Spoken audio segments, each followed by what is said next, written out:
Broadcasting under the night sky from the edge of an undisclosed jungle on the Gulf of Mexico, I'm Christopher Garitano, your voice in the night. For the next hour, allow me to be your guide into the bizarre unknown, the fantastic macabre, and together we'll journey to that borderland between fiction and reality, a place beyond all rational explanation. We are now off to the witch.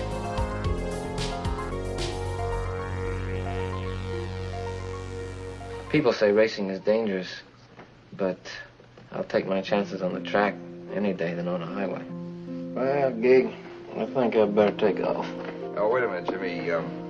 One more question. Do you have any special advice for the young people who drive? Take it easy driving. The life you might save might be mine. That was a public service announcement regarding road safety, an eerily apropos message filmed on the set of the motion picture Giant, perhaps a premonition by the immortal movie star James Dean, who perished in a horrific auto accident only months later on September 30th, 1955. Dean was as much a car and racing enthusiast as he was a thespian, and one of his original loves was to compete for speed, driving fast behind the wheel of a powerful automobile. Only days before his deadly crash, Dean met fellow actor Sir Alec Guinness for dinner, and not too far from the restaurant was the now infamous Little Bastard Porsche 550 Spider, and once Guinness saw the vehicle, something very strange occurred. You know, before we go in, I must show you something. I've just got a new car, and there in the courtyard of this little restaurant was I don't know what the car was, some little silver, very smart thing, all done up in cellophane with a bunch of roses tied to its bonnet. And I said, how fast can you drive in this? He said, oh, I can do 150 in it. And I said, have you driven it? He said, no, I've never been in it at all. And some strange thing came over me, some almost different voice. And I said, look, I won't join your table unless you want me to, but I must say something. Please do not get into that car. Because if you do, and I looked at my watch, and I said, if you get into that car at all, it's now Thursday, whatever the date was, 10 o'clock at night, and by 10 o'clock at night, next Thursday, you'll be dead if you get into that car. I said, oh, nonsense. So we had dinner, we had a charming dinner, and he was dead the following Thursday afternoon in that car. On that fateful September night, Dean was heading toward a race in Salinas, California, and was killed at a crossway of Route 46 and the now known Route 41 near Cholam. He had only made 3 films, 2 of which were released posthumously, Rebel Without a Cause and Giant. But Dean was already solidified in the stars as one of the greatest actors that ever lived. His cinema legend and on-screen presence luckily overshadowed the awful circumstances of his death. But over the years, the tales of the Little Bastard continued, growing more and more sinister as both true mysteries and fabrication occurred, spinning each forthcoming yarn. Tonight, we'll speak with perhaps the all-time greatest researcher of both Dean's life and the circumstances surrounding the alleged evil car, and I'll return after this commercial break. After these messages, we'll be right back. She lives. What do you mean, came back? She loves. I'm sorry, Arnie, I can't. She's a beauty. I know you're jealous. She's a beast. The kid was cut in half, Arnie. She's a killer. The riot is over. She's a 58 Fury. She's Christine. You ain't mad, are you? Christine. She's hell on wheels. Rated R. Starts Friday at a theater near you.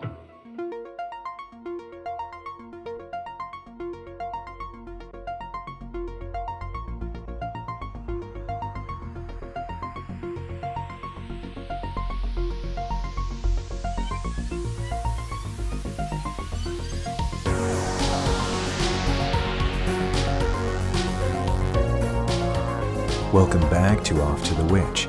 I'm your host, Christopher Garitano, and tonight's guest has lived his entire life with the story and legacy of James Dean. He has written several biographies regarding the legendary actor, but also a meticulous history, anatomy of the crash, as well as the continuously evolving legend of the cursed car. His name is Lee Raskin, and his pure love for fast automobiles and a family tragedy brought him and Dean together. Here's part 1 of 2, my interview with Lee Raskin. So I grew up in Omaha, Nebraska, and in 1953, my father took me to the Offutt Air Force Base sports car races that was hosted by General Curtis LeMay. My dad had a grocery store, and Wonder Bread was a sponsor for the sports car races, and we got what today we would call VIP tickets.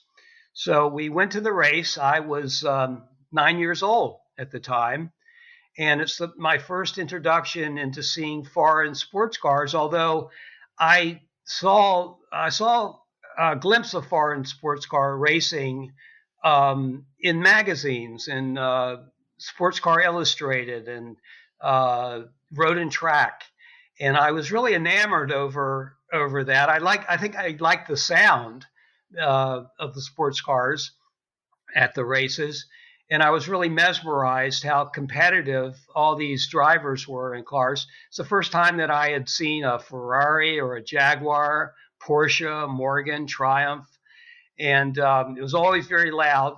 In those days, we didn't think about having earplugs, but I'm sure we needed them.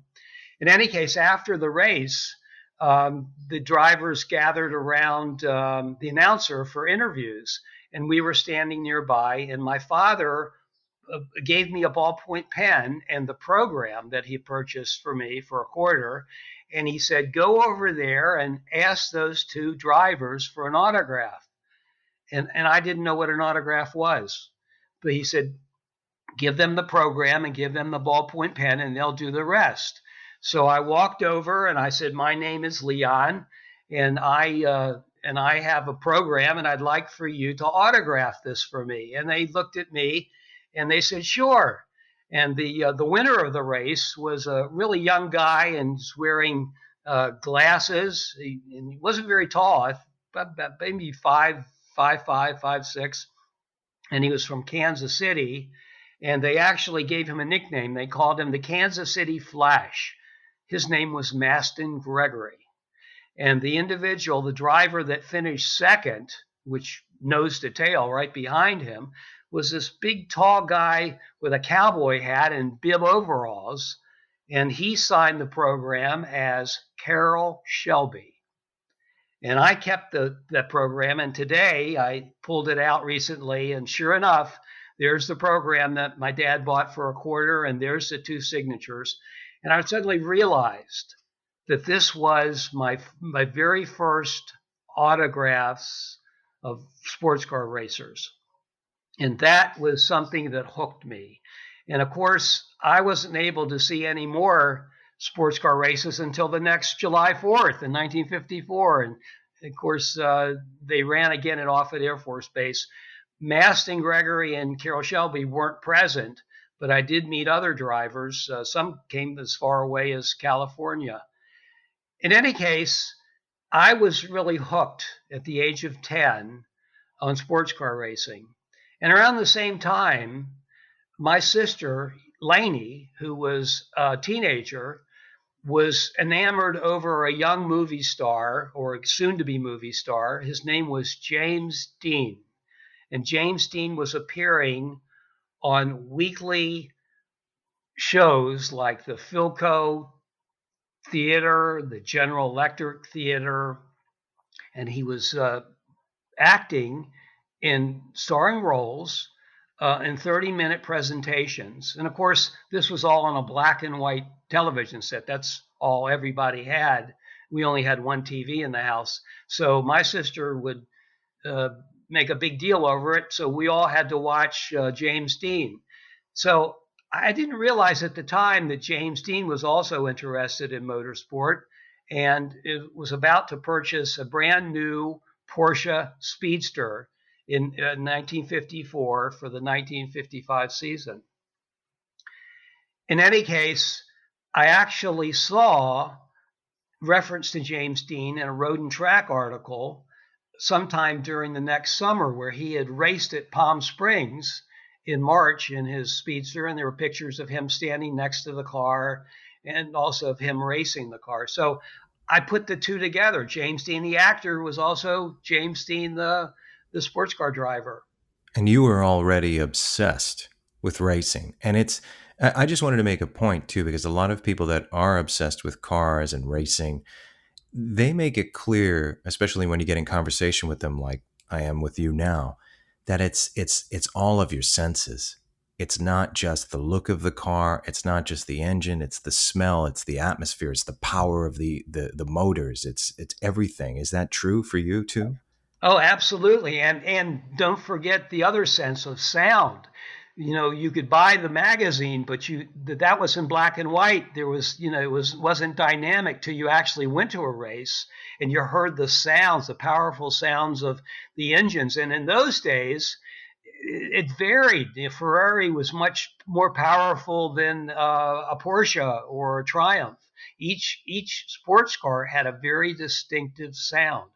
And so that's where I got the idea of taking playing cards and using a clothespin and pinching the card on the fender of my bicycle, so that the faster I went, the louder the sound was. And you could always enhance the sound by making a noise coming out of your mouth at the same time. So I'd be pedaling as fast as I could with a sound that a bicycle normally wouldn't make. Yeah, I think I was hooked. There's no question about it. Were And you studying the sounds back then? Like you were memorizing what car sounded like what? Because each one had a distinctly different sound, correct? there's no question. And to fast forward just a few years into the late 50s, there was a company out of New York called Riverside Records that actually went to the major race at Sebring, the 12-hour race, and recorded the sounds. They would interview the drivers, and then they would tape the sounds at idle starting up, and then they would record the sounds going through a corner or a straightaway. And so you would listen to this record. It was it was on a 78 RPM, a 33 and a third rather RPM, and you could identify each car because you memorized the sound. Was Dean interviewed at that time about his obsession, which was similar, very similar to yours? And did he ever talk about these things, the kind of this wonderful assault on the senses? Did he describe any of that back then? I don't recall in his interviews that he mentioned that, but if you know a little bit of history about James Dean, he started out as a preteen with a motorized bicycle. And the engine that was bolted onto a Schwinn bicycle was called a Whizzer. The Whizzer engine was made in Los Angeles, and it was named after the great football player Whizzer White. So there's a connection there with sports and racing. And so James Dean, as a present, as a birthday present, his uncle in Fairmount, Indiana, purchased the Whizzer engine and had it bolted onto his Schwinn. So you would pedal to get it started, and then the engine would kick in with a centrifugal force clutch, and it would go about 25 or 30 miles an hour. And he must have been the first person in his little community to have a motorized bicycle. So he was already developing that obsession, and that was growing. And by the time you found out that Dean was a racer, or he was obsessed with racing, that obviously sparked your interest in Dean even more. Oh, there's no question. My sister loved him because he was an actor, and I thought, boy, this is really cool. Maybe he'll come to Offutt Air Force Base for the July 4th races. I actually thought about that.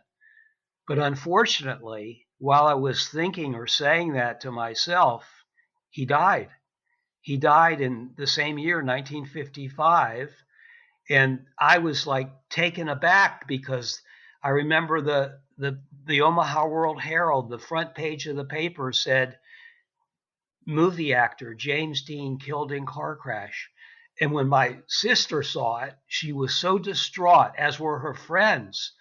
They were enamored over James Dean, and all of a sudden, he was dead.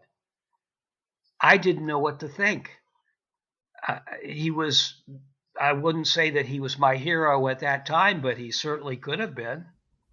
Sure, because you had found this new interest in him, and then coincidentally, all of a sudden, he's gone.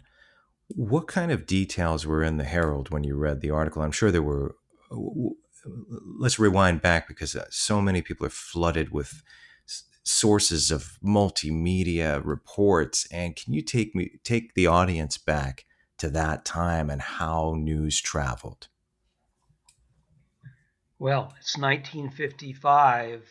There certainly the media was limited. It was if you lived in a fairly large city, you had a morning and afternoon paper, and you had the evening news that was localized. In Omaha, there were 3 stations, ABC, NBC, CBS, and I remember there was a news report, but it probably was in the second day, the day after the crash, and they had actually shown a photo of James Dean as well as the wrecked Porsche Spider from that accident on September 30th. I remember the paper. As a matter of fact, I kept the front page of the paper for a lot of years, and my sister would cut out photos from the magazines, and she started to build a shrine into her bedroom. But I remember the Omaha World Herald. It said movie actor, film actor James Dean killed in car crash. The report was sketchy. It wasn't a feature article, but it said that James Dean was killed in a rural road in California on his way. They said it was a sports car rally, but actually it was a sports car race, similar to what I saw at Offutt Air Force Base. It was to be held at the Salinas Airport. So, the treatment of running on the runway and the tarmac. Was the car Little Bastard at all known before this crash happened? I mean, was it reported in the paper? Were you aware of the name and the make of the car? No, actually, they mentioned Porsche, and they mentioned a Porsche sports car, but the specifics that it was a Porsche 550 Spider, and the fact that it actually had a nickname, Little Bastard, were actually omitted, or they weren't present in the early reports. The name Little Bastard actually came up later. I think because of the name Bastard, I think it's something that the media avoided using. It was a curse name. Sure. So at the time, it wasn't appropriate to put in print. No, not at all. So I think that intentionally was omitted. And it wasn't till later that there were photos taken earlier in the day that showed the font, the Little Bastard font on the back of the car. Wow. So this is important to get people back to that time period to understand what it was like and how it was affecting you. And so you have this crash, this person that you're interested in, your sister's obsessed with, and I'm sure it affected the world, but he still had movies that were coming out, right? He wasn't like this mega star yet. The people were interested in him and he was growing, but his stardom, as I recall reading about in your books and everywhere else, didn't really occur to its apex until after his death. Is that correct? Oh, absolutely. I think that James Dean was on a rocket, but we didn't know about it at the time. His first movie, East of Eden, had been released and was the only movie that was being shown. And Rebel Without a Cause and Giant did not premiere or debut until after his death in 1955 in November, which would have been 2 months after his death, and Giant didn't premiere until 1956. So his stardom was just the beginning. And I recall our family actually going to a drive-in in Omaha, West Omaha, to see East of Eden. It was shown at the drive-in. And I remember, seeing it. Of course, my sister was the instigator that's where we're going to go see the movie. And, that was a pretty big screen in the drive-in, much bigger than in a movie theater. And it was pretty impressive. Of course, I wasn't paying too much attention to the fact that this was James Dean. I thought it was a good movie, but as a 10-year-old, I didn't understand the full scope of what was going on. So at what age? And again, like his major stardom came posthumously, and so I guess the tragedy would grow with that as these movies were being released, and he became more popular after his death. Was the tragedy reported again or talked about in those days in any kind of publication, or were there any documentaries or anything like that being made, newsreels about the crash? That's an excellent question, and the answer is yes. That the movie magazines picked up on the accident, and it started a whole new direction about the mystique of the car. Was the car cursed? Was James Dean a person that had a death wish? All this came out in the Hollywood fan magazines, and about a year later, actually a year and a half later, the famous producer Robert Altman created a very unique movie about James Dean. And it really was a documentary, although it wasn't billed as a documentary. It was revisiting James Dean, his family, the life at Fairmount.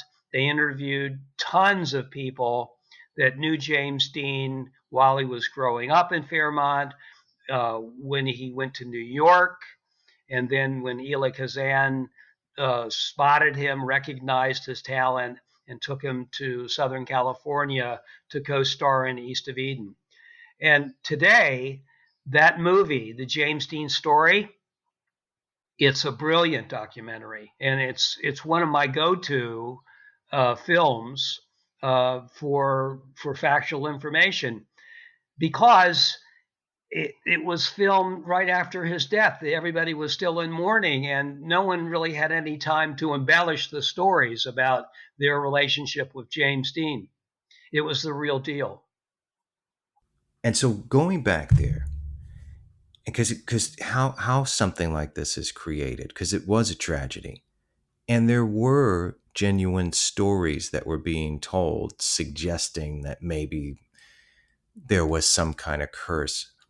I want to talk about what the origins were of that, and then who began to embellish that, because I have a feeling it was two factors working at once. If I'm correct about that. Well, that's true. There were multiple factors, and I think that I like to talk about how all the so-called James Dean friends said, well, he invited me to go to the race at Salinas. And everyone came out of the woodwork, said, oh, yeah, James Dean asked me to go to the races. But that's an embellished story. It's more fiction than fact. And in fact, if James Dean had invited all these people, all these friends and movie stars, co-stars from East of Eden and Rebel and Giant, to go with him to the race, he would have had to hire a bus. There were so many people that said he invited me.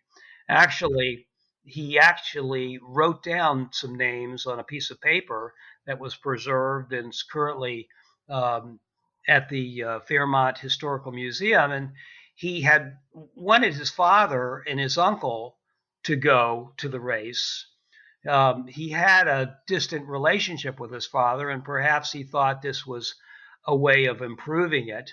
But the uncle, Charles Nolan from Fairmont, had to go back to Indiana, and the father said that he wasn't going to go.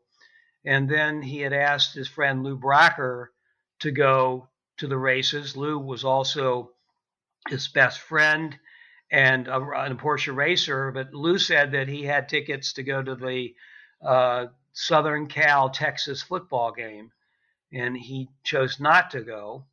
And so James Dean needed someone to drive his station wagon in the trailer, so he asked Warner stuntman Bill Hickman to drive. And the most significant person that was along for that ride was a well-known celebrity photographer by the name of Sanford Roth.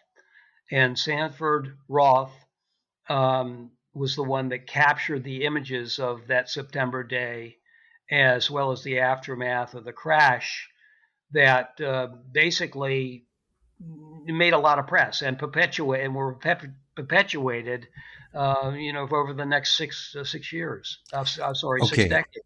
Yeah. Two things I want to do. I want to go through the anatomy of the day of the crash, or even the day before leading up to it, and then the crash itself. But I also want to stay on the thread of your life. And so you find out about this tragedy.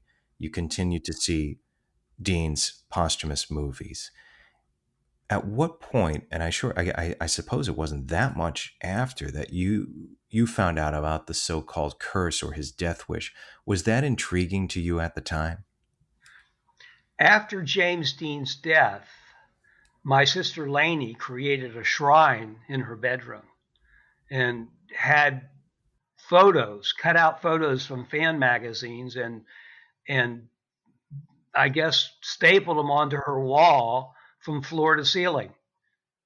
And so she had the whole chronology after his death, all the articles about James Dean, the promising young star, James Dean, the race driver, James Dean's curse, James Dean's death wish. Every journalist had an angle and wrote about James Dean. And on my good behavior, she would invite me in and let me read the articles, or if I couldn't read them, she would read them to me. I certainly remember all the photos, and I remember specifically the photos of James Dean's Porsches. So that's the motorsports aspect that I gravitated to. But at the same time, as a 10-year-old and an 11-year-old, I realized the significance of who James Dean was as a young actor and racer. And I don't think that I had any friends that had any interest in James Dean. Certainly my sister's peers did. And that continued well after his death because of the movies that came out subsequent to September 1955. And that would have been Rebel Without a Cause, which was a huge hit among teenagers across the country and around the world. And then Giant, which was a more sophisticated film that evolved using James Dean as a young actor and then as an older actor, Jet Rink. And that was a very unique move by the director, George Stevens, to age an individual in the span of 2 hours as a young 20-year-old, and then perpetuating his youth into being a senior citizen. Wow. Yeah, I mean, Wells did it too, and it was, when it's done right, it's always impressive. And so you see, what I'm working on here is finding that chronology of your interest as it developed, and how you were hooked into this whole thing. Not only the cars, and not only this beautiful obsession that you had, but James Dean himself, his talent, and this mystery was something that intrigued you for quite some time. And do you remember at what age you were really like, well, this is something. I want to look deeper into this, or I'm interested in trying to explore this story further? I have to say that whether it's you or me, we grew up as a teenager listening to the music culture. I thought the music culture really was was a component in my life, especially for maturity or for just getting involved in other areas. For example, after James Dean died, the I think the media looked at his death as being caused by speed, that speed kills, speed's dangerous. And that theme was used by others in referring to James Dean's wrecked Porsche for a display purpose. But on the other hand, I also remember groups like the Beach Boys and Jan and Dean and the Hondells talking about hot rods and dragsters and going faster, faster, faster. And that was the thrill of the day, through the late 50s and early 60s. And so I was caught up in that culture, not just the music culture, but in speed, drag racing. Um, and I didn't concentrate so much on sports cars as I did in hot rods. I think that the mainstream teenager in America was looking at buying a fast Ford or a fast Chevy and drag racing on the streets. Did you emulate and think of Dean when you were getting into drag racing, when you were getting into other type of things that were a little more dangerous and exciting for a teenager?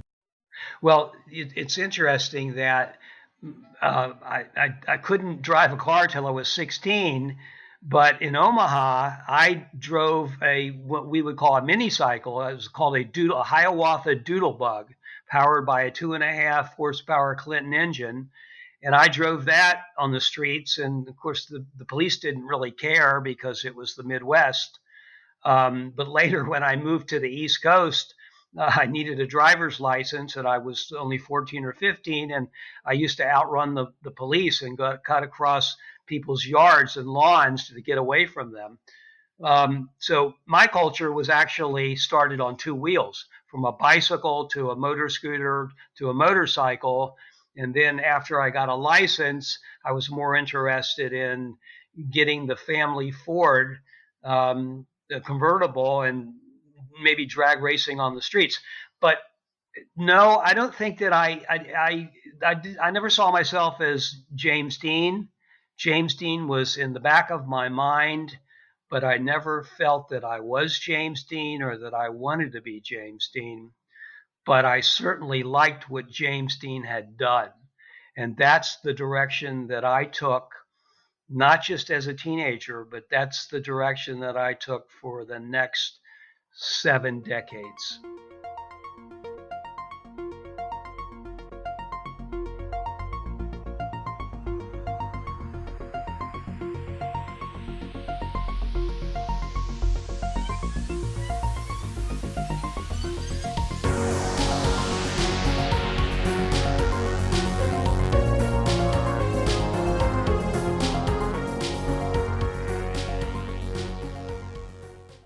After these messages, we'll be right back.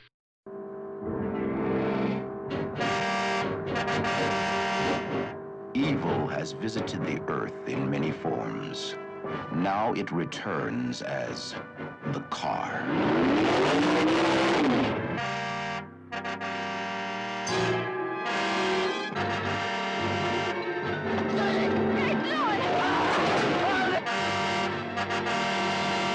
There was no driver in the car.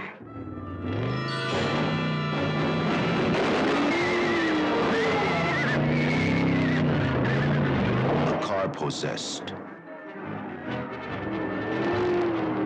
I know why you didn't go into the cemetery. The ground was hallowed. Who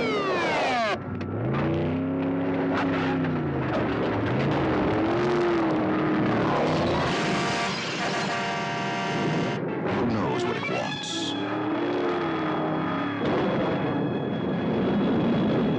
They all know nothing can stop the car. This is Wade. We can't let him through no matter what. Stay in close! You'll have to stop!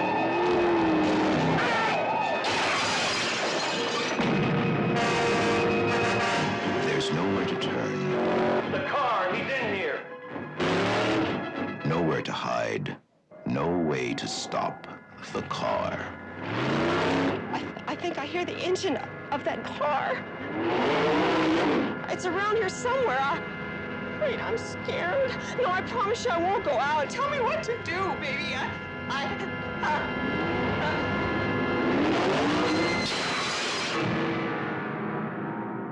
What evil force drives the car?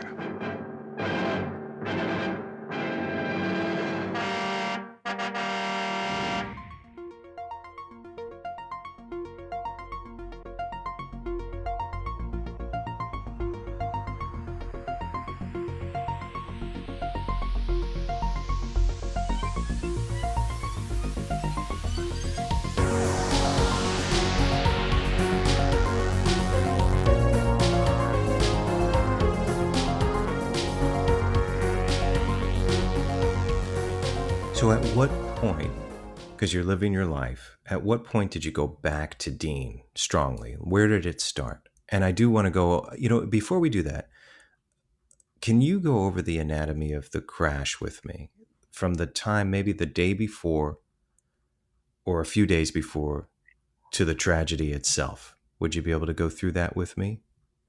Oh, sure. Okay. James Dean had purchased a Porsche 356 Speedster. That's a two-door convertible. And he had raced it 3 times during 1955. And then during the course of his filming, he was forbidden to race. Warner Brothers thought that it was going to be dangerous. He could hurt himself. It could disrupt the movie schedule. They gave him all kinds of reasons. He was not very pleased about that. So it wasn't till after James Dean was finishing Giant that he could get back on the racetrack. And of course, he wanted something faster. So he traded in his Porsche Speedster for a brand new Porsche 550 Spider, which was developed in a limited series of 90 cars specifically for racing. And he actually was told by John von Neumann, the proprietor of Competition Motors, that he didn't have enough racing experience or seat time to be driving a 550.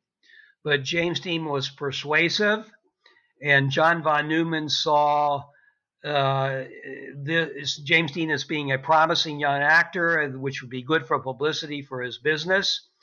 And so he basically said, I'll sell you this Porsche Spider, but you have to take my factory trained mechanic, Rolf Wooderick, with you to every race to ensure that the car was properly tuned and set up, and that we would get good publicity at the races with you driving.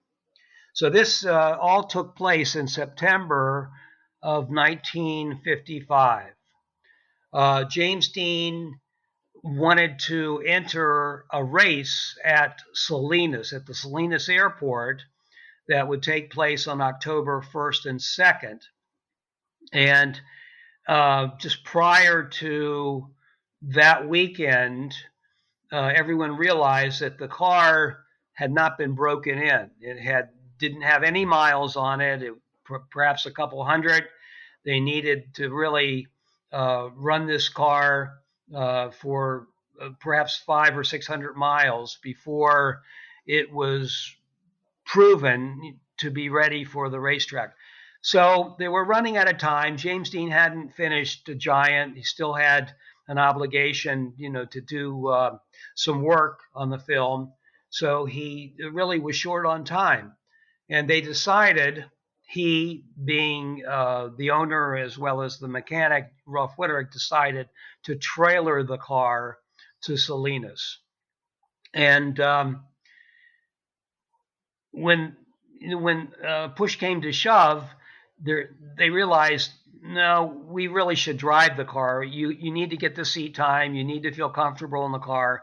So they enlisted a friend, Bill Hickman, to a Warner Brothers stuntman, to drive the station wagon along with the photographer Sanford Roth, while James Dean and Rolf Witterick drove the Porsche Spider from Sherman Oaks, California, to Salinas. That was about 350 miles from A to B. They left early after preparing the car. They were perhaps 2 hours behind schedule.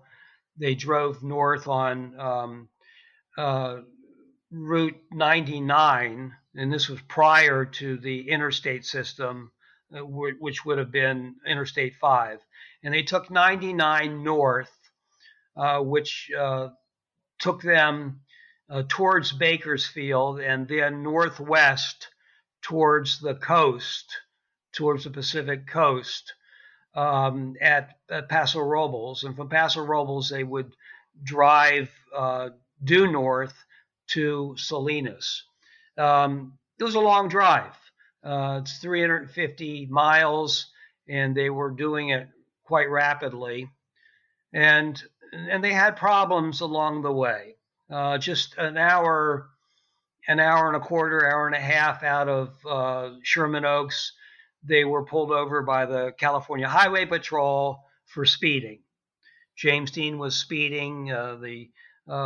The posted limit was 50 miles an hour, and he was caught speeding at perhaps 70, 75. The ticket said exceeding 65. And Bill Hickman was also ticketed because he was pulling a trailer, and the maximum speed limit in California at that time with a towed vehicle was 45 miles an hour. So they both received citations to appear in court in October. From the point of the ticket, which would have been just south of Bakersfield, they took a route which was commonly referred to as the Racers Road. And these were all the racers that were going to race on the West Coast at Salinas. And so these were a two-lane highway that meandered through orange groves, oil wells, and herds of cattle. But you could drive as fast as you could through these communities, and that supposedly was a shortcut to the major highway, which was numbered 466. So 466 was located in Lost Hills, California, and there was this famous junction which was called Blackwell's Corner. It was basically a gas station, but it had a little restaurant. And so at the end of the Racers Road, James Dean and Rolf spotted another race car, a Mercedes-Benz 300 SL Coupe, and they knew that the owner was Lance Rovetlo, who was the heir to the Woolworth fortune and the son of actress Betty Hutton. And Lance was going to race at Salinas along with his friend Bruce Kessler, who was also a friend of James Dean. So they stopped at Blackwell's Corner, and they probably were there for about 15 or 20 minutes, and I would say that was around 5 p.m. And from Blackwell's Corner, they would head due west on Route 466 for about an hour and 20 minutes. That would take them to the town of Paso Robles. And they agreed, Lance, Bruce, and Jimmy agreed to have dinner at the Paso Robles Hotel and restaurant. They actually had a steakhouse, which was very famous, and they exist today. So they were going to meet there after 6 o'clock, maybe around 6:30.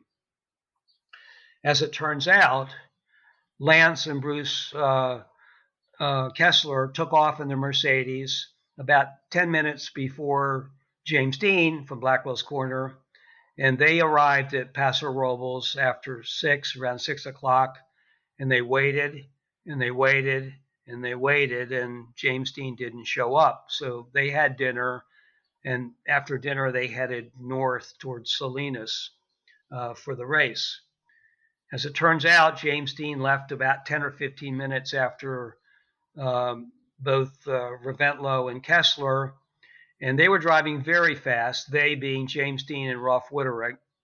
And Bill Hickman and Sanford Roth lagged behind in the station wagon towing the trailer. They obviously couldn't go as fast as the Porsche Spyder. James Dean, I believe, was trying to catch Lance Reventlow. He was trying to beat them to Paso Robles, although they started off perhaps 10 minutes sooner. So James Dean was driving very fast on a 2-lane highway. And it's a very picturesque area from Blackwell's Corner to the Shalem Valley. It looks like a desert. And then you basically go through the fault and the road's cut between the mountaintop, and then you go down a grade. The fault is, around the fault, it's called Polonio Pass, and the grade is called Antelope Grade. As James Dean was going down Antelope Grade, and it's not in a straight line, it's curvy. And today you can still see the old road, and might scare a lot of people that James Dean was driving 85 or 90 miles an hour around some of these very tight turns, but that's what he was doing, and he attributed this to just breaking in the car for, a road race. As they went down the grade, the sun was directly into their eyes, but it was also setting. And I might make this note that although the time frame of leaving Blackwell's Corner was a little after 5, and it was about 30 minutes to a junction called Shalem, it was on standard time. If we were driving this road today on September 30th, we would be on daylight savings time. But in 1955, the time change from daylight savings time to standard time took place on the Labor Day weekend. So that would have been early September. So the sun was actually setting as they were going down Polonio Pass.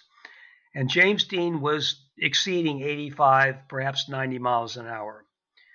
He could see that there was a Y junction, and he was at the head of the Y junction as he was approaching the Shalem Valley. And at that point in time, I call it the flats. Once he got to the flats, the sun was hiding behind the bluff. So it went from bright sunlight to dusk in just a matter of seconds. And while he was heading towards the junction, he came up suddenly upon a Pontiac sedan, and he was going so fast, and that would be referred to as the closing speed, that he had to pass that car, otherwise he would have run into the back of it. So this is a 2-lane highway that is 22 feet wide, approximately 10 feet on each side, going west or east. And he passed this car suddenly, and a car was coming at him in the opposite lane, and the driver of that car veered to the right and onto the shoulder in order to miss hitting James Dean. The car coming at him swerved to the left and to the right after the pass, and the road wasn't wide enough for 3 cars abreast. So this happened right before entering the junction. I would say at 45 seconds to a minute later, James Dean and Roth Whitterick noticed that there was a car coming from the west and making a turn in front of James Dean at the Y junction. In other words, that turn, that he was the driver of this Ford sedan, his name was Donald Turnipseed, was making a left turn. But he made it diagonally on a 45-degree angle. And he crossed the center line, and James Dean saw that he was in his lane. And he made a racing maneuver. He decided to swerve to the right. He yanked the steering wheel to the right, stayed on the power, but unfortunately, he got ahead of himself, and the rear end of the car came around counterclockwise and headed directly towards the oncoming Ford, which had seen James Dean in the fleeting seconds, and the driver had hit his brakes and practically came to a stop. And at that very moment, James Dean ran into the Ford, and it created a horrific crash that both cars, both the rear ends of the cars lifted off the air, in the air. The Ford was pushed counterclockwise 45 feet east, and James Dean's car flipped up nose first and rolled over counterclockwise in a 90-degree trajectory, and then landed after the impact on its wheels and skidded to a stop. It was a horrific crash. And a crash like that can only occur because both vehicles were exceeding the speed limit, and they had a terrific velocity upon impact. You know, I had read there was something that some people claim that James Dean said before they actually made impact. Is that true? There's a lot of journalists and writers that took a lot of liberties in interjecting what I call embellished hype. I've had the pleasure and the distinction and the thrill of racing Porsches for most of my adult life, and I have been involved in incidents, mostly where my car may have spun out and then hit a guardrail, an Armco barrier. It happened so quickly at 80 or 90 miles an hour that you don't have a chance to say anything. And so if you could take me back to where that day of the crash and that moment just after the crash, because I know you know so much about this, what was that scene like? If you could take us there. Okay. So, as I mentioned, the Omaha World Herald ran a front page story. They had a morning and afternoon paper. It was the morning paper. And we got the paper, and I saw it, and I felt crushed. I cried. It was just a tremendous shock to me. And of course, my sister was devastated, so I was caught up in her feelings too. But what's even more significant is the question, why did I feel this way? And this is something that's very personal, and I don't often talk about it. But for the sake of this conversation, the listening audience should know that a year earlier, in August 1954, my mother accompanied my grandmother, who perhaps was experiencing symptoms of Parkinson's disease. They took a trip to the Mayo Clinic in Rochester, Minnesota on a Sunday, August 22nd, so that my grandmother could have what we now refer to as an MRI. And they left Omaha by plane, and United plane flew to Des Moines, east of Des Moines, which is a little more than an hour and a half away. And they were to transfer planes and pick up a second flight to Minnesota. It was raining that day. It was raining hard. And I remember saying goodbye to my mom. My sister was devastated. She'd just come back from summer camp. She didn't want my mother to leave. She wanted to, he wanted her to stay so she could talk about her experience as a summer camp. It was a Sunday. And they went to the airport. They got on the plane. They arrived in Des Moines. It's raining. There's thunderstorms. They had a long, what they call a layover for the second flight. My mother saw that there was a Braniff aircraft, a Braniff flight that took off an hour sooner, and it was going to Rochester, Minnesota. So they switched from the United plane to the Braniff plane. What my mother didn't realize at the time, it was a puddle jumper. It went from Des Moines to Iowa City to Mason City and then to Rochester. So they boarded the plane and they were in the midst of thunderstorms, and they landed at Iowa City, took off, and they were going to land in Mason City, Iowa. And purportedly, the tower in Mason City told the pilot not to land, that there were a severe thunderstorm, which actually translated to a tornado. And the pilot, for one reason or another, he didn't hear the communication. Maybe it was disrupted because of the storm, or he decided on his own that he was going to land at Mason City, and he prepared for landing.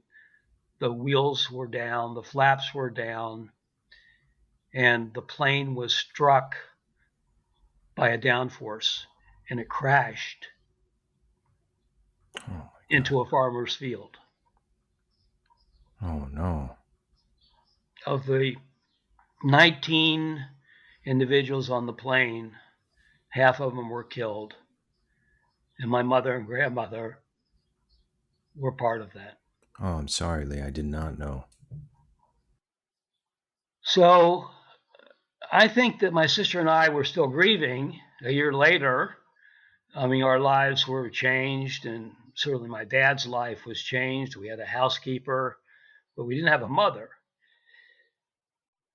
And I think that a year later, when James Dean's story was on the front page of the Omaha World Herald, it was a severe blow to my gut. I really felt it. I felt it all over again. It was a deja vu. Of course. And do you feel you going forward, it was this that you could completely relate because of this horrible tragedy with your mother and grandmother? You felt that so many things, a kinship with Dean himself, but then his life was lost in a horrible accident. And my sister reminded me, I remember at the time, that James Dean had lost his mother at the age of 9. And maybe I just shrugged my shoulders, but I understood what she was saying. That our lives were parallel at that particular point in time at the age of 9.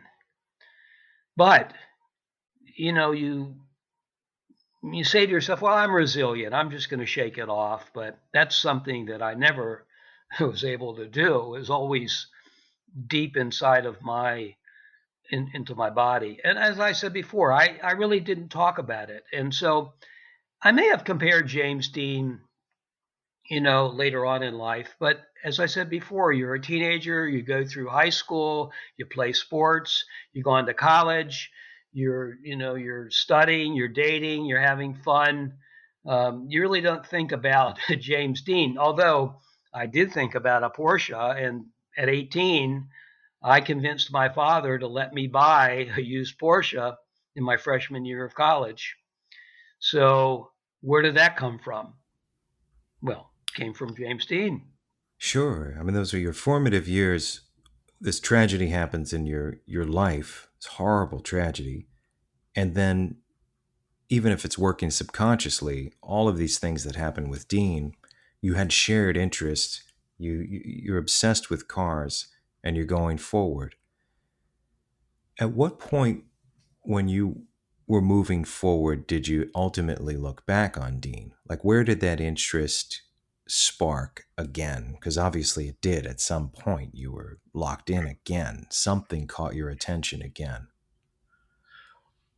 As I recall, I mean, I went to first of all, I want to mention that my father was only 40 years old, as was my mother when she died. And we were living in Omaha, Nebraska, which was my mother's community. It wasn't my father's. My father was from Baltimore and Washington, and he felt very lonely, and he wanted to go back east. And in 1959, we did that. We moved back east to Baltimore. My sister was a senior in high school. It was devastating for her to, leave her friends. She was active, student government, cheerleading. But my father remarried. All of a sudden, we have a blended family with, two stepchildren and a stepmother. I think everybody tried to make the best of that. It's certainly not what I would call a blended relationship. Sometimes it's very difficult. Our cultures were different. We grew up in the Midwest and we're moving back east. Anyway, life goes on. And as I said, you want to be resilient. And so I made friends, and I had a motor scooter, and then I had another motor scooter. And then we moved from the city to the county. And my father said, well, you can't stay at your high school because I have to pay $150 tuition. And I laughed and I said, well, I'm not going to the county high school. I'm staying at my city high school. And he said, well, who's going to pay the tuition? And I said, I'm going to cut grass and wash cars.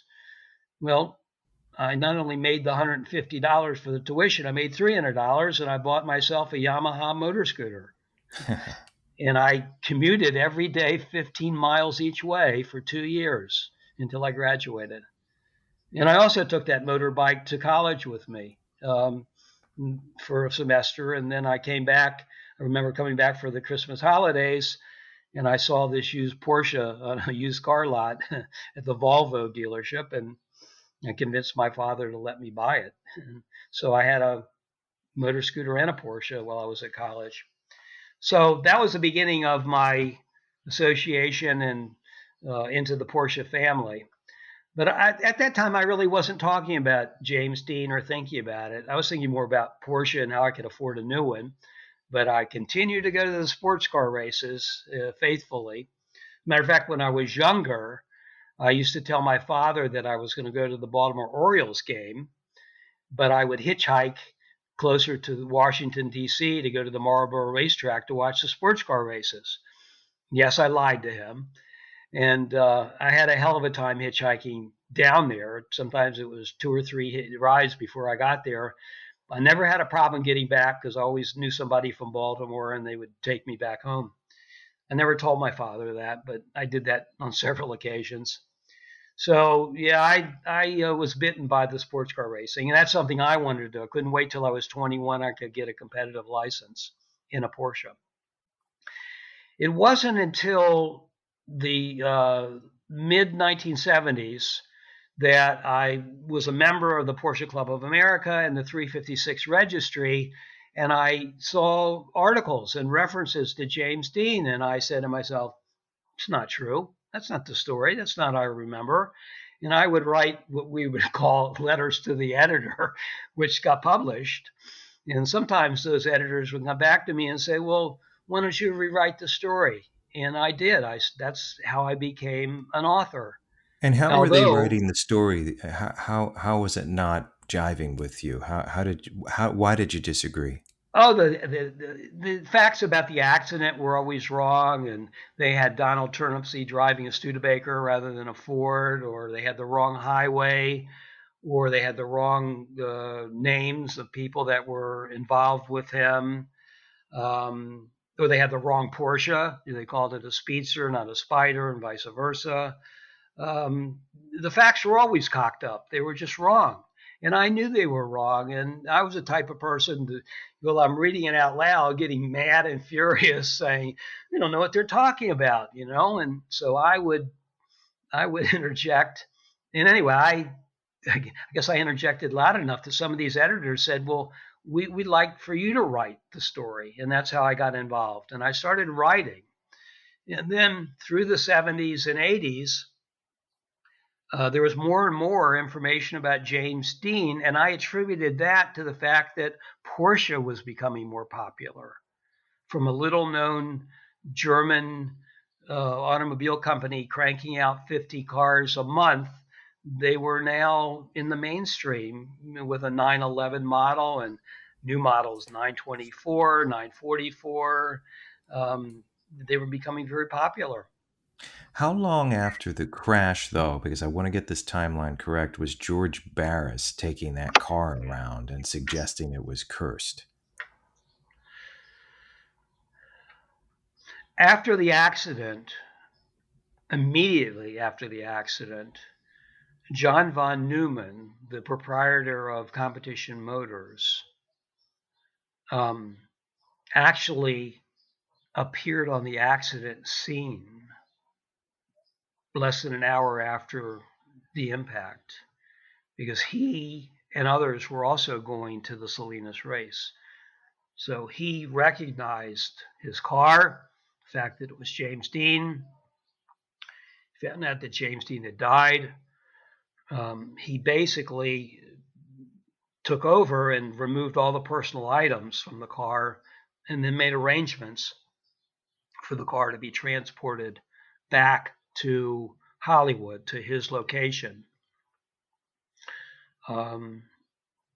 It's something that was so gruesome that they put a tarp over it on the truck taking it back, because everyone would know that it was James Dean's car. Were there photos in the papers at that time of the wreck, or they didn't publish that at that time? No, within 2 days there were published photos that were taken by the San Luis Obispo Tribune, and they were syndicated. And they showed the car, the Porsche, as well as the other vehicle, Donald Turnipseed's two-door Ford. They showed both of those in articles. And then within a month, the sports car magazines and the movie magazines went into print, and they picked up on the photos as well. That's really how the story evolved, how it perpetuated. So in respect to George Barris, his version says that he bought the car almost immediately, and at that point, we have to take a step back and you have to say, no, that's not true. There was another racer, a competitor of James Dean, named Dr. William Eskridge, who lived in Burbank, not far from Warner Brothers. And Dr. Eskridge was older, was a family doctor in Burbank, had been racing during the 50s, had much more experience than James Dean, but was competing in the same class. He recognized the value of this wrecked Porsche Spyder. Why? Because the engine was in the rear or in the middle and it wasn't damaged. And he had just purchased a Lotus Mark 9 from England through the LA dealer Jay Chamberlain, who lived right down the street from him, or had his shop right down the street from him in Burbank on Olive. And the car came without an engine. What's interesting is a lot of British cars were made without engines. Morgan's were made without an engine, and the owner or the purchaser could put a Coventry Climax in or another type of Triumph engine in. The Lotus could take the Coventry Climax or a Bristol or an English Ford engine. So Dr. Eskridge had this roller without an engine. Along comes James Dean's wrecked car at the salvage yard nearby in Burbank, all auto parts. The insurance company had paid James Dean's father, Winton Dean, the sum of approximately $6,000 for the totaled car. The insurance company owned the car. They turned it over to the salvage yard, and the salvage yard sold it directly to Dr. William Eskridge in November 1955, approximately a month and a quarter after James Dean died. This was a treasure trove for Dr. Eskridge. But more importantly, he would be the first person in history to mount a 4-cam Porsche engine in the front of a Lotus 8, Mark 8 or Mark 9 chassis. Not only was he a family doctor, he was a hell of an engineer. And he took the engine and he mounted it. He took what he needed, which would be the instruments and other mechanical parts relating to the engine, and the rest was parted out. There were trailing arms, and there were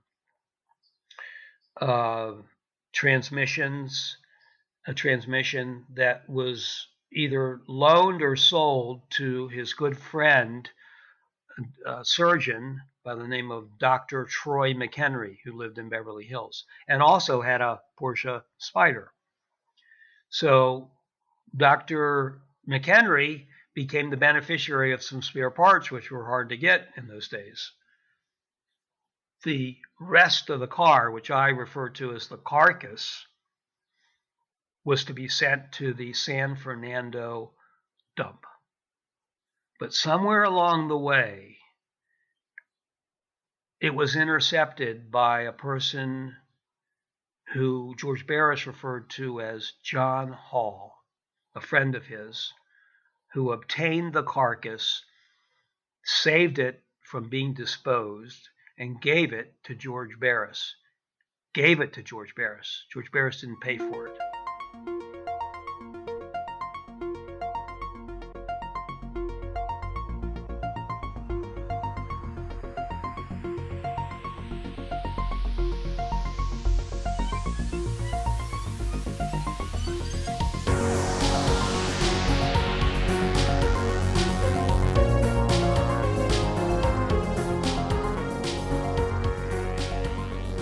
Welcome back to Off to the Witch.